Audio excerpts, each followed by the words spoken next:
Humans, the dominant life form on Earth. A 7 billion strong, planet-wide race of space-traveling bipedal apes, capable of great technological marvels and constant innovation. We became this wondrous people from a loose band of hunter-gatherers scattered round the globe some 10,000 years ago. Before that time, humans are painted to be nomadic hunter-gatherers, cavemen, an illiterate people lacking the ability to navigate the seas or cultivate crops, isolated communities of tribes, living a simple existence. Lacking the wheel or knowledge of the stars, they built no lasting monuments or structures of any kind anywhere. We are told that the current epoch of civilization and technology represents humanity's one and only rise to advanced civilization and global influence. But this is not the case. This is the story of human history on Earth and how it is being rewritten by astounding new discoveries. It's a story that changes our knowledge and understanding of human survival, migration, and evolution on this planet. It's a story that some have guessed at in the past and many have speculated about. But now, thanks to very recent discoveries in the field of archaeology and genetics, more of our past has been revealed than ever before. This, then, is the new history of humanity.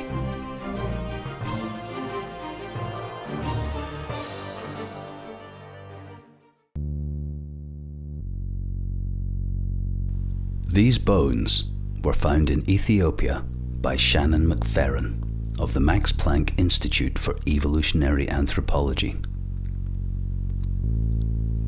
McFerrin and his colleagues claim the find is evidence that the first known human ancestor, tool wielder and meat lover was Australopithecus afarensis. According to the study published in Nature, Australopithecus afarensis, the only known hominin species present in the region at the time, used tools. Our ancestors were carving meat some 800,000 years earlier than previously thought. The marks on these fossilized animal bones indicate that human butchers were using stone tools as early as 3.4 million years ago. The finds suggest that the evolution of tool use and meat eating among our human ancestors is more complex than existing theories admit. They also add to a growing body of evidence that Australopithecus afarensis may have been more human-like and less primitive than some have assumed. This discovery pushes back in time dramatically two of the more fundamental behaviors that played an important role in human evolution: meat consumption and tool use. The idea that the origins of stone tool use, meat consumption, and the origins of our genus Homo all occurred together around 2.5 million years ago is no longer valid. Instead, it's likely that hominins experimented with stone tools to help them eat meat and marrow much earlier, 1 million years earlier.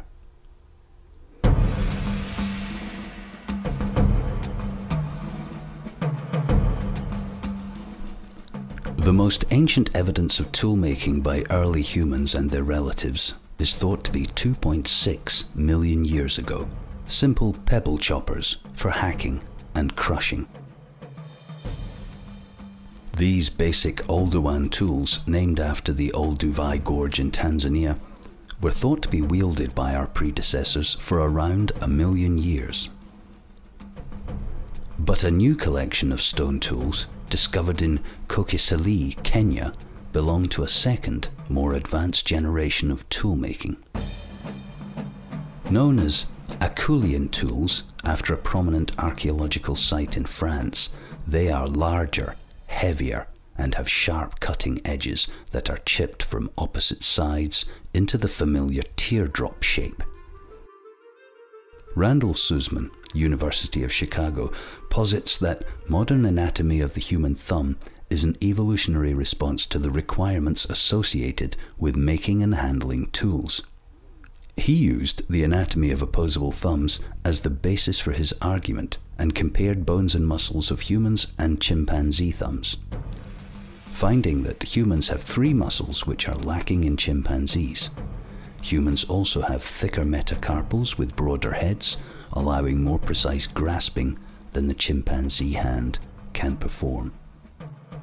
Evolutionary evidence in human fossils show that tool use and tool making coupled with meat eating increased the size of the human brain and facilitated the appearance of specialized gripping muscles for our thumbs and larger brains. The brains of early hominins were about the same size as that of a chimpanzee. However, during the next million years or more, a process of encephalization began. By the time of the arrival of Homo erectus in the fossil record, cranial capacity had doubled to 850 cc's.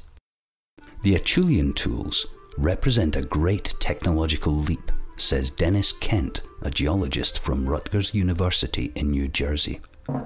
The discovery of their earlier manufacture suggests early humans were wielding sophisticated stone tools at least 300,000 years earlier than thought, 1.9 million years ago.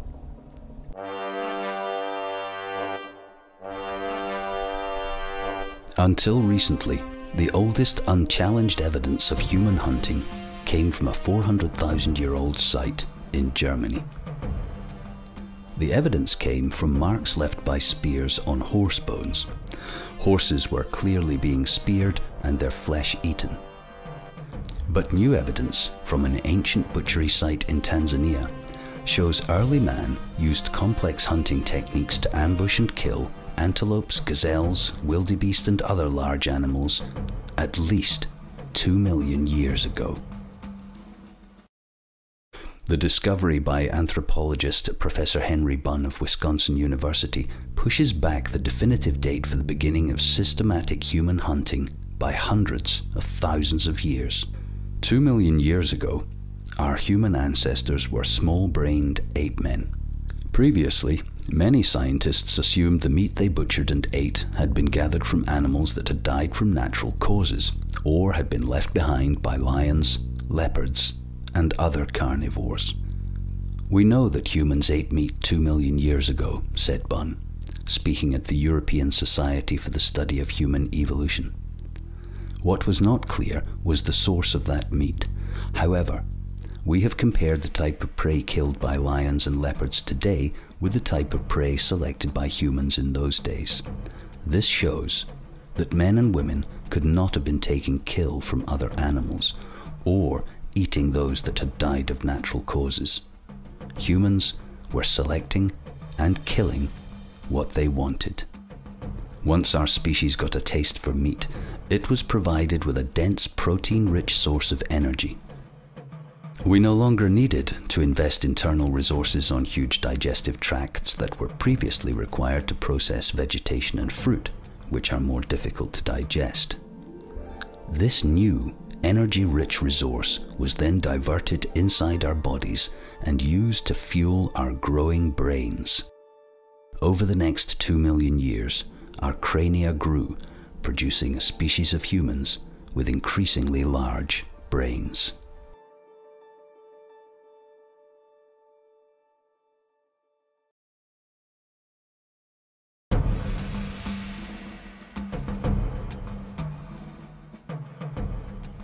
The ability to use fire is regarded as a key step in human development because it gave us access to cooked foods and new technologies. Evidence to determine exactly when humans acquired the ability has been difficult to verify. Claims that the skill existed very early in human development have been challenged by skeptics arguing that fire remains from open sites could have been the result of natural blazes ignited by lightning.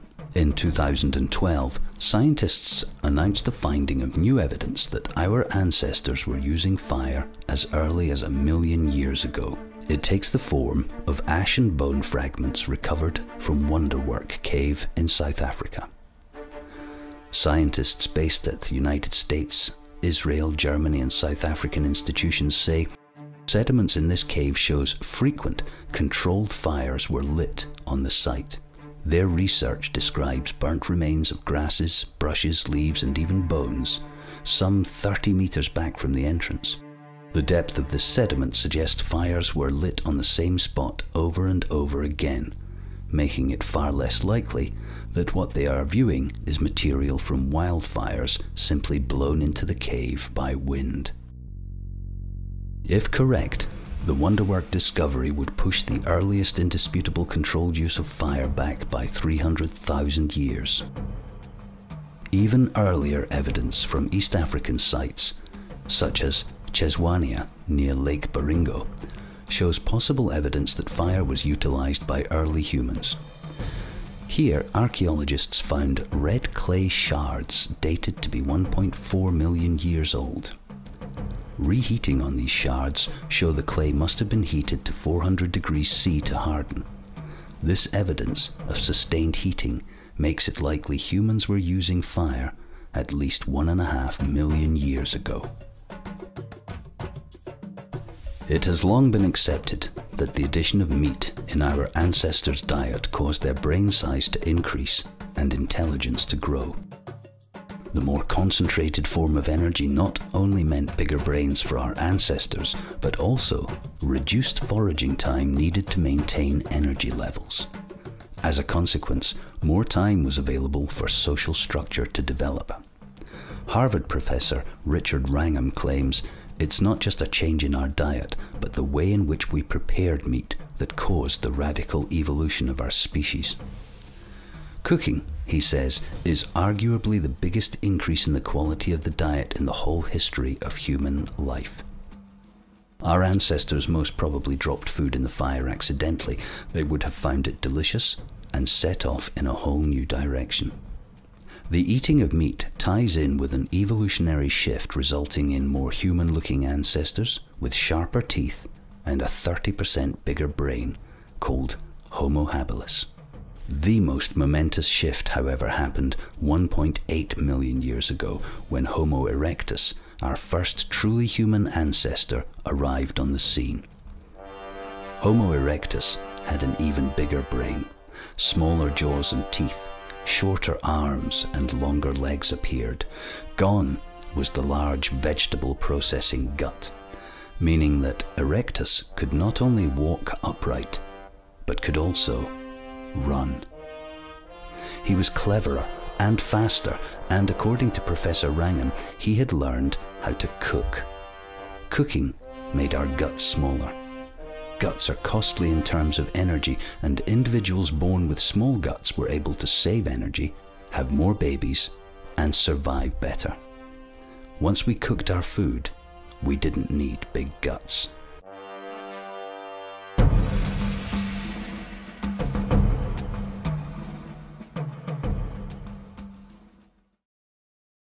And so, the new history of humanity begins with a series of discoveries pushing back the time of every significant early development in our evolution. Our use of tools is now known to have occurred 1 million years earlier.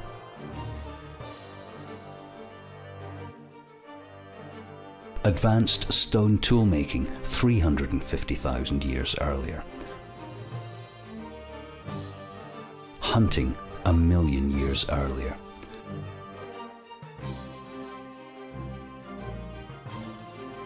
Fire use and cooking 300,000 years earlier. Accelerated brain growth. Skeletal morphology, gripping hands. The new history of humanity shows that 1 million years ago, humans were capable hunters.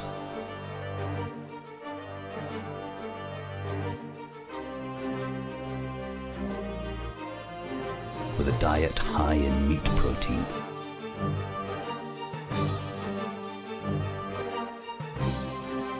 We were smarter and cleverer for much longer than previously thought.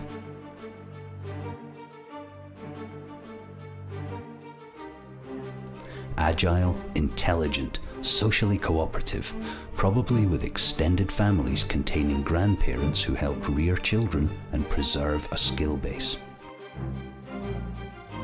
allowing us to have more offspring and pass on vital survival knowledge. We must have been the most formidable predator on Earth at that time,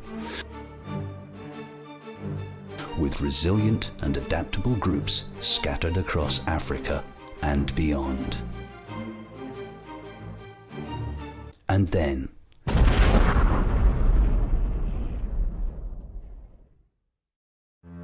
some unknown event around 1.2 million years ago reduced humans to near extinction. According to genetic studies, genetic diversity on Earth was reduced to as few as 18,500 breeding humans, almost overnight. Humans had become an endangered species.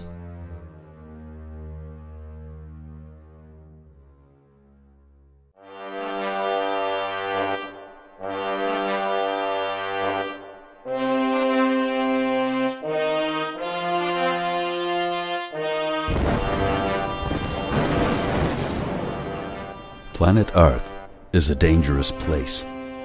Life faces many challenges to survive. Ice ages, climate change, major impacts from space, volcanism, fire, flood, pole shifts. So far, in our 4 million year journey, humanity has beaten the odds. But it's been a close thing.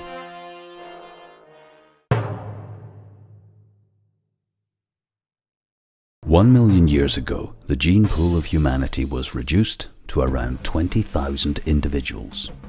For about 1 million years, our species was more endangered than the gorillas and chimpanzees are today. For all that time, the global human population did not exceed 26,000 individuals and dropped to as low as 18,500 hominids.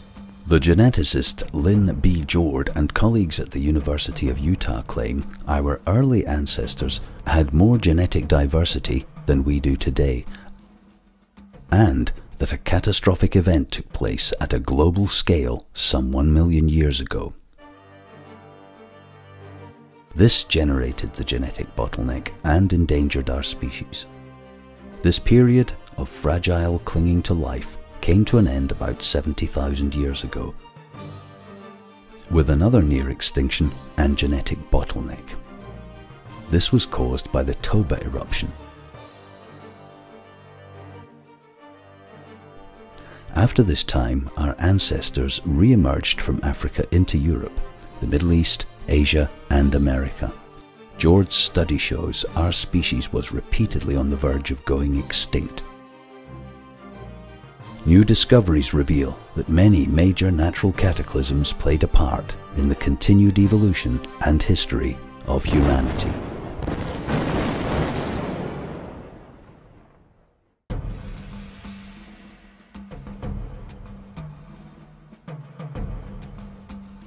The cause of glaciation is related to several simultaneously occurring factors, such as astronomical cycles, atmospheric composition, plate tectonics, and ocean currents.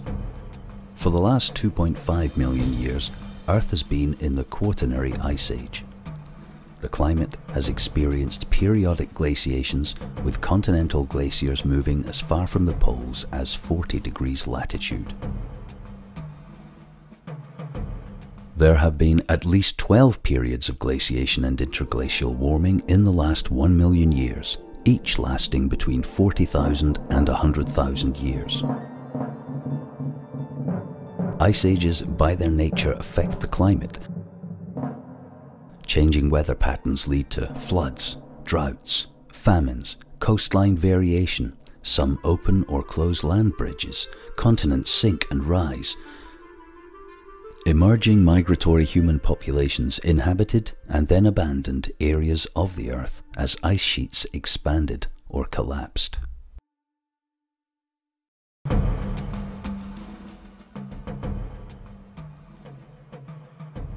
Between 1.2 million and 800,000 years ago, the Earth's poles flipped 4 times, with an average period of 125,000 years.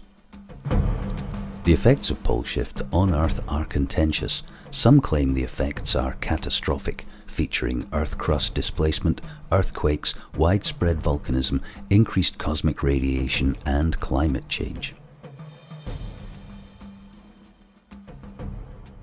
Whatever the truth of these theories, new research in many fields shows that life has a complex and interdependent relationship with Earth's electromagnetic energy field. Humans, and indeed all life on Earth, is inextricably woven into the Earth's electromagnetic activity. Loss or diminution of the magnetosphere increases radiation, possibly leading to mutation, birth defects, and sickness.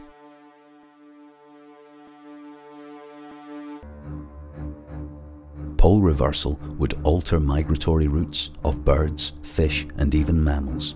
Regardless of the scale of impact on humans, its effect would be tangible and long-lasting, with each pole shift taking between 1 to 10,000 years to complete and being accompanied by major excursions of the poles before and after.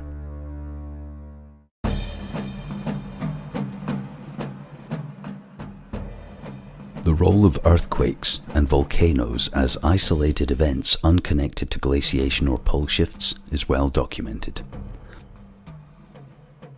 Large basalt calderas are known to open up periodically on Earth, releasing vast amounts of greenhouse gases, dimming the sun's rays, and creating cooler climates, locally or globally. The Volcanic Explosivity Index, VEI, devised by Chris Newell of the US Geological Survey and Stephen Self at the University of Hawaii in 1982, provide a relative measure of the explosiveness of volcanic eruptions. Volume of products, eruption cloud, and qualitative observations are used to determine the explosivity value. The scale is open-ended, with the largest volcanoes in history given magnitude 8. In the last 1.2 million years, there have been over 30 eruptions of 8 magnitude all over Earth. Every one of these is greater in power than the eruption of Krakatoa. Magnitude 6 eruptions like Krakatoa have occurred over 70 times in the last 1.2 million years.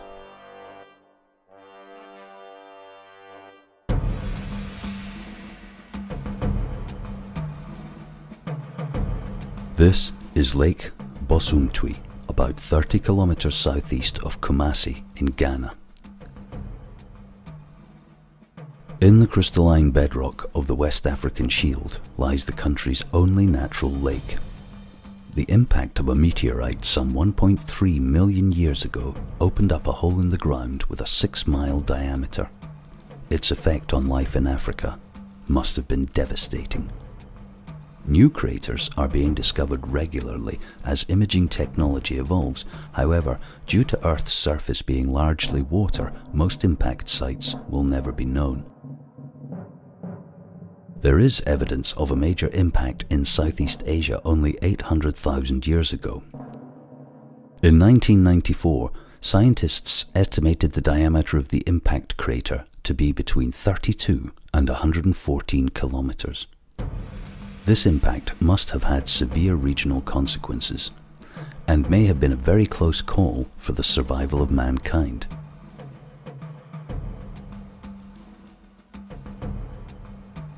Over the past million years, at least 5 impacts sufficient to cause moderate to severe global climate disruption are predicted to have taken place. A study in 2001 suggests that such impacts occurring at crucial locations and times punctuated human evolution or influenced hominid speciation. For a million years, Homo erectus and other hominid species endured multiple cataclysms, glaciations, pole shifts, comets or meteor impacts. These events, far from being unusual or sporadic, are regular and inevitable. These circumstances represent a forcing effect on the evolution of all life and certainly played a part in human development, including our acquisition of language.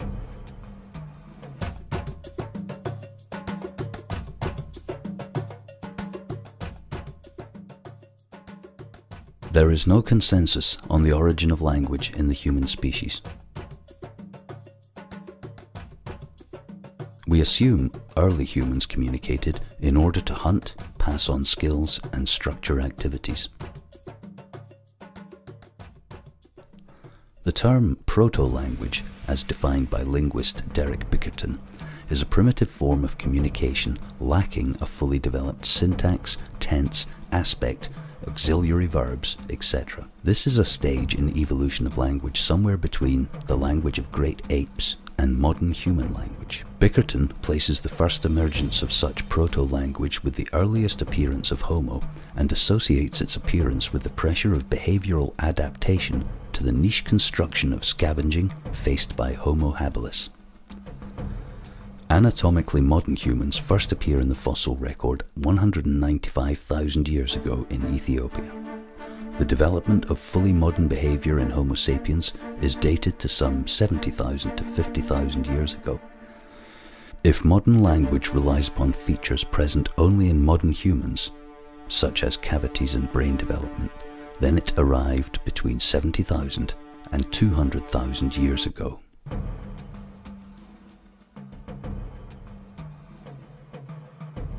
It has been known for some time that Homo erectus moved from Africa as far as the coast of mainland Southeast Asia. Stone tools dated to around 800,000 years ago have been found on the island of Flores, midway between Java and Australia. This suggests that this ancient human might have been able to cross short water gaps.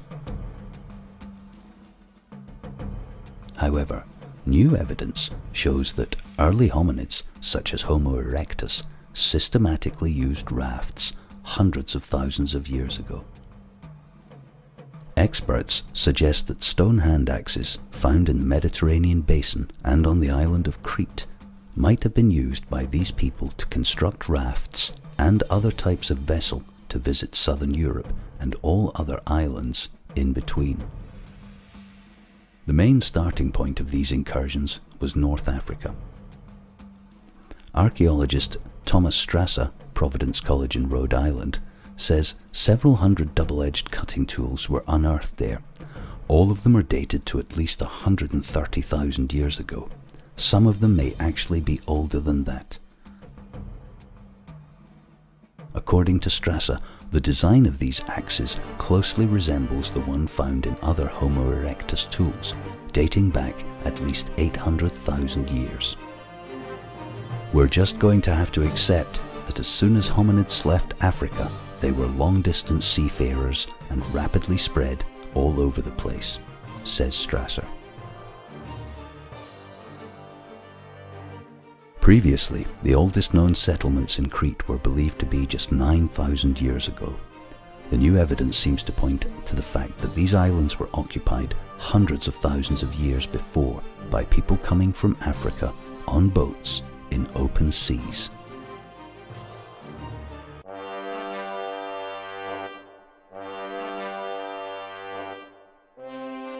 These artifacts were found in the Savannah River in Allendale County, USA, by University of South Carolina archaeologist Dr. Albert Goodyear. Goodyear made radiocarbon tests of plant remains where the human artifacts were unearthed. They indicate that the sediments containing these artifacts are at least 50,000 years old.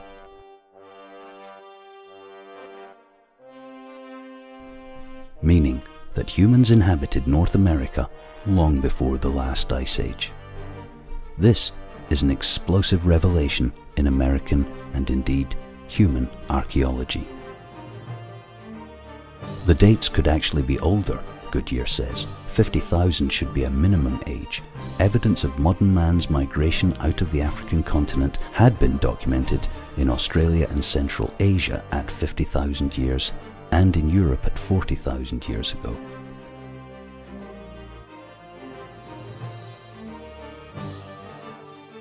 Topper is the oldest radiocarbon dated site in North America, says Goodyear. However, other early sites in Brazil and Chile, as well as a site in Oklahoma, also show that humans were in the Western Hemisphere perhaps 60,000 years ago. This discovery alone rewrites a significant chapter in human history. Coupled with evidence of boat building and open sea navigation from Crete, it paints a picture of humans who were no strangers to the seas, a people who could fashion seaworthy craft, a people who spread out rapidly all over Earth. It's almost certain these people were exactly like you and I.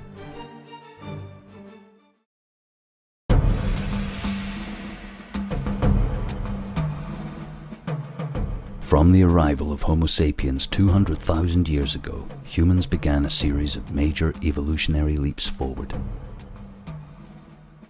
Advanced toolmaking, language, art, culture, and more appeared in this period. Now, new evidence shows that our migration out of Africa was sooner, swifter, and more widespread than has ever been believed, making humans a global phenomenon by 60,000 years ago. 60,000 years ago, humans just like us lived on every continent. They were just as intelligent, just as skilled. They were the top predator on Earth, and they could cross the seas, ascend the mountain tops, and command fire. What did they do? What happened to them? And how did they become us?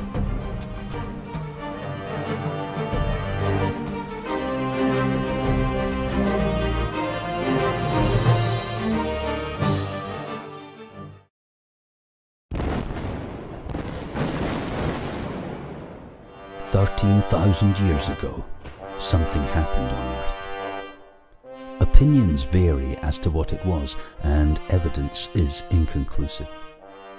Some say it was a meteorite or a comet impacting the northern hemisphere. Some say it was abrupt climate change, and some say the poles flipped, or there was a magnetic excursion, or a cosmic electrical event occurred that simulated the effect of one of these other events. In place of knowing the nature of the event, we at least know what happened next.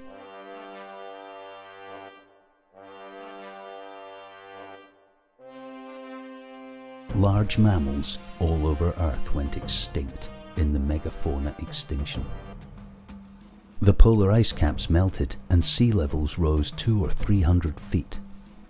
The climate warmed, forests became deserts, tundra became forest. Vast areas of coastal land were inundated with floods, and human populations were decimated, suffering another in a long series of genetic bottlenecks, whereby the breeding population is reduced. Until now, official history placed all the important developments of humanity after this event.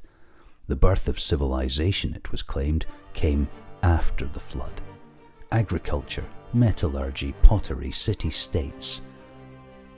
From what human development and history, we can be sure that civilization was well underway before the flood. Humans have not been advancing in our 10,000 years of civilization. They have been recovering. We are the post-diluvial survivors of a human population explosion that covered the globe. The evidence in this program is not speculation. It's hard science founded on material discoveries that have overturned and revolutionized the previous view of history. It is the new history of humanity, and it is now the accepted view of archaeologists, geneticists, botanists, and historians the world over that for at least the last 50 to 70,000 years, humanity flourished all over Earth, inhabited every continent, was possessed of the material and cultural trappings of what we call civilization. With this startling new point of view, it's time to look again at our past.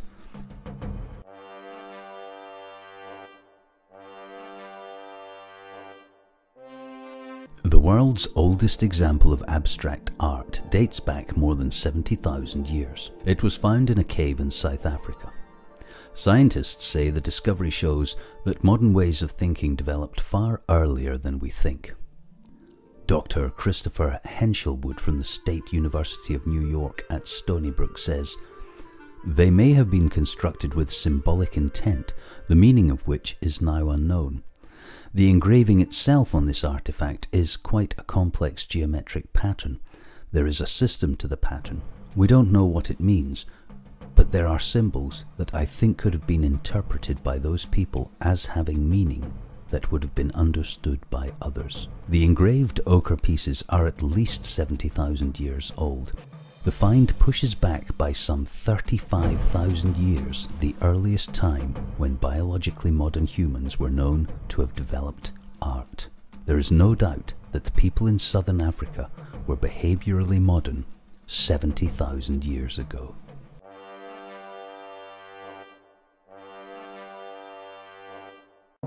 A large set of specialized bone tools found recently in a South African cave is forcing archaeologists to rethink their ideas about when modern human behavior emerged.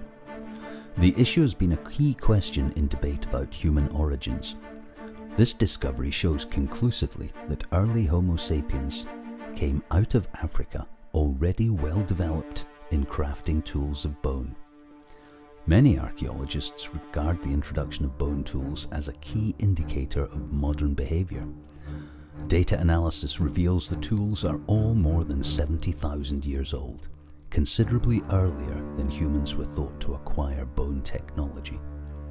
Until now, scientists had concluded that early human ancestors became anatomically modern while still in Africa, but lagged behind in terms of behavioral traits until they migrated to Europe and elsewhere. The implications are that there was modern human behavior in Africa 35,000 years before Europe. What has been suggested up until now is that modern human behavior was a late occurrence, that though people were anatomically modern in Africa from 150,000 to 100,000 years ago, they remained behaviorally non-modern until 40 or 50,000 years ago, when they suddenly changed and moved into Europe and elsewhere. This is not the case, and radically overturns previous assumptions about human behavior and development.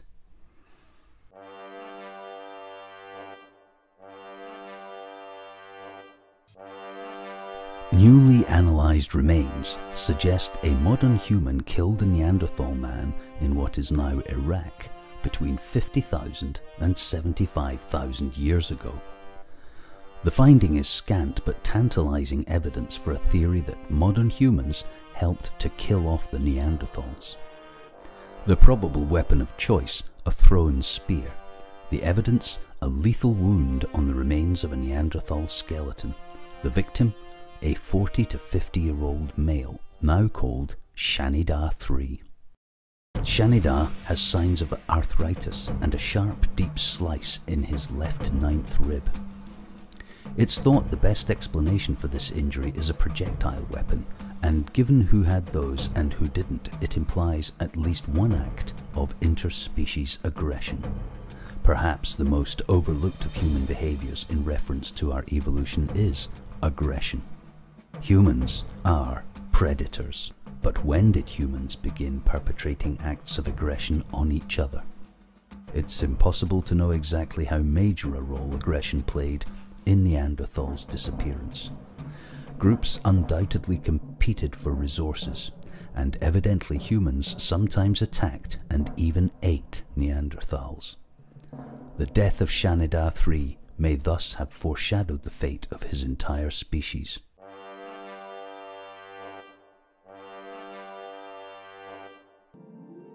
The oldest known samples of pottery have been unearthed in southern China. US archaeologists involved have determined that fragments from a large bowl found in Zhangredong Cave, Jiangxi Province, are 20,000 years old. The discovery, published in the journal Science, is the latest in recent years that have pushed back the invention of pottery by 10,000 years. Until recently, the majority view was that pottery bowls and drink receptacles were invented after the emergence of agriculture, when people began to stay in one place for long periods. But in the last 10 years, researchers have found instances of pottery predating agriculture. One possible reason for the invention of pottery is that 20,000 years ago, Earth was cooler than it had been for 1,000,000 years. According to lead researcher Professor Ofer Bar-Yosef of Harvard University, pottery cauldrons would have enabled people to extract more nutrition from their food by cooking it.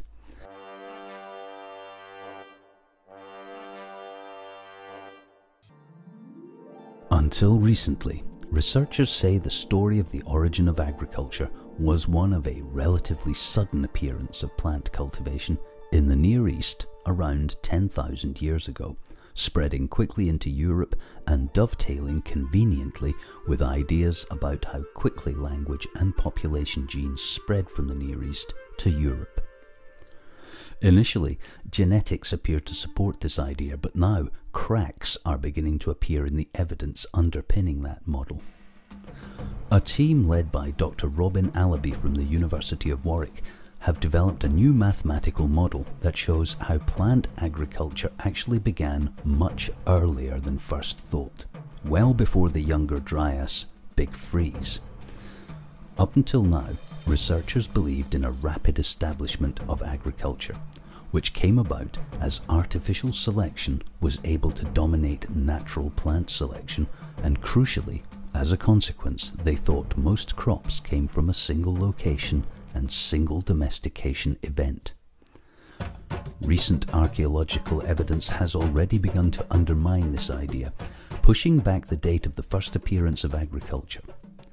The best example of this being the archaeological site Ohallo II in Syria, where more than 90,000 plant fragments from 23,000 years ago show that wild cereals were gathered over 10,000 years earlier than previously thought, and before the last glacial maximum 18,000 years ago.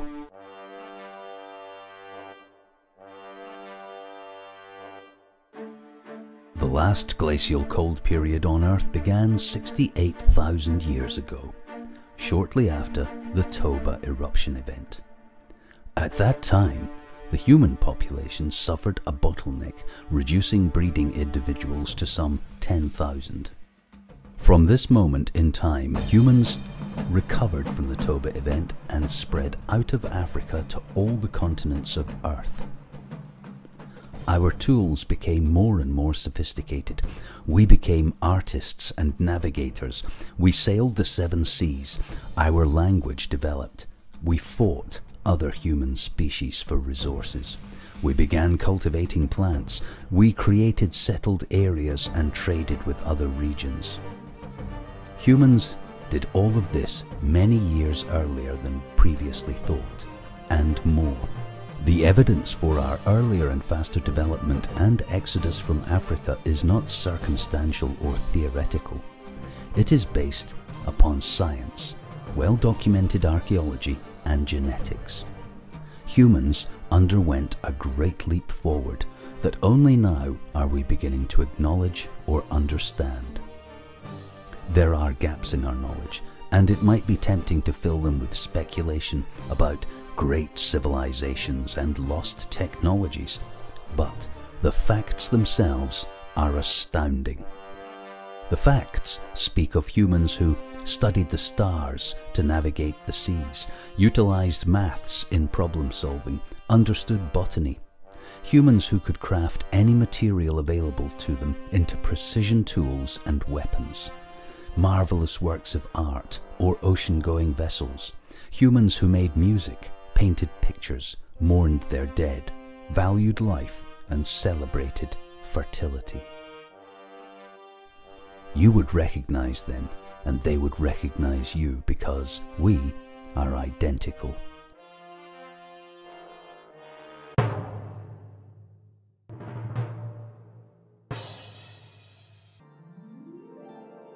Discovered in 2001, submerged under the waters of the Bay of Cambay in India, is a 9,500-year-old city.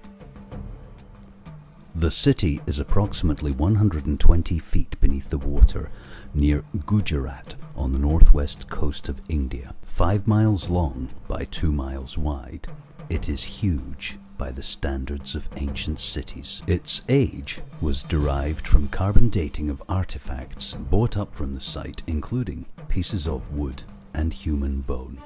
Sonar evidence of the rectilinear outline of stone blocks used in its construction indicates that they are larger than any other man-made stone blocks known to archaeology. The Bay of Cambay's underwater city has been largely ignored by the West, perhaps because it would mean the overthrow of the mainstream Western view that the Fertile Crescent area, including the Tigris-Euphrates Valley, was the birthplace of civilization. Yet, even the oldest cities in the Fertile Crescent are perhaps 8,000 years old, while most are 5,000 years or less. The discovery in Cambay astounded scientists because it predates all other finds in the area, suggesting a much longer history of civilization than was first assumed. It is believed the area was submerged when the ice caps melted in the last ice age. Who built this city? Who lived there? And how did they live? Are we to believe that a group of humans who had not yet developed agriculture or invented pottery suddenly created a vast city with no prior development or settlements or evolution of social structures, that its citizens were hunter-gatherers, and that the millions who lived there were landlocked hunters? The people who built this sunken city were advanced architects of stone buildings. Its inhabitants could only be supported by trade and agriculture. The need for such a place could only come about from a long period of growing population and social order, built upon skills acquired thousands or tens of thousands of years before.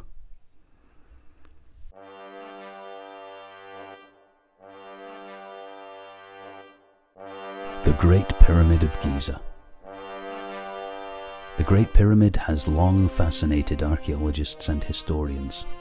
The orthodox story of its purpose, construction, and age are almost certainly incorrect.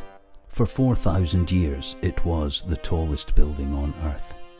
It's claimed that as if by magic, humanity one day built the greatest stone monument on the planet out of the blue, with no provenance, no development, no antecedent civilization or culture.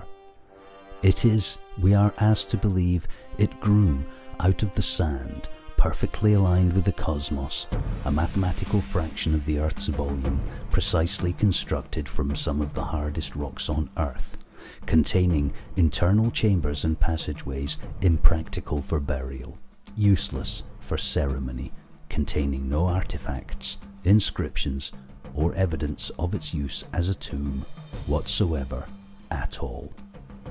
Every pyramid built after the Great Pyramid is a pale imitation. In fact, pyramid construction as documented in the known Egyptian civilization is, by comparison, a shoddy knockoff, used by pharaohs as a status symbol. Only the Great Pyramid stands out as being of ancient, and even to this day, unknown origin. There are more ancient sites like the Great Pyramid all over the Earth. In Japan, Scotland, England, South America, the Middle East and Turkey.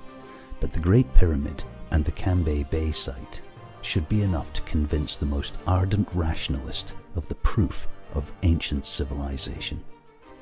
That humanity bore the fruit of civilization before us is no longer mythology. That we have risen up and been swept away repeatedly is not conjecture. Our history has been revolutionized by new discoveries. Our view of the past becomes clearer the longer and deeper we dig. Yet one truth, and one sobering fact looms above all else in the new history of humanity. Civilization is a brief and delicate flower that blooms in short, forgiving periods of stability. We should celebrate our current circumstances and take steps to prepare for an uncertain future, because, as the past reveals in stark, unforgiving terms, nothing lasts forever.